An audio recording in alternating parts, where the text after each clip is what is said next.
fbgfashion.com শুধু বলেছেন আপনাদের কাছে মেন্স, লেডিস, বয়েজ, গার্লস সমস্ত রকম সমস্ত জিনিস এই এফডিজি ফ্যাশনই পাওয়া যাবে।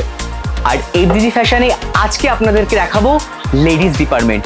আমাদের এই লেডিস ডিপার্টমেন্টে কি কি পাওয়া যায়। প্রথমে শুরু করি, আমাদের রমজান মাস চলছে, সামনে আমাদের ঈদ, তাই আগে থেকে আপনাদের সবাইকে জানাই রমজান মাসের অনেক অনেক ভালোবাসা, অনেক শুভেচ্ছা। আর ঈদ উপলক্ষে অনেক অনেক শুভেচ্ছা শুধু আপনাদেরকে। তাহলে আসুন আমাদের এই fbgfashion.com-এ লেডিস ওয়্যার কি কি পাওয়া যায়। আমাদের এখানে কুর্তি আছে, ওয়ান পিস আছে, সালোয়ার আছে, শারারা আছে, pant, jeans, all are goods available in fbgfashion.com। তাহলে আর দেরি না, চলে আসুন আমাদের এফডিজি ফ্যাশনে। এখানে এসে আপনাদেরকে আরো করে তুলুন সুন্দর, স্টাইলিশ, মনোরম। তাহলে আর দেরি না, চলে আসুন আমাদের এফডিজি ফ্যাশনে, এসে নিজেকে করে তুলুন আরো মোহময়ী, সুন্দরী।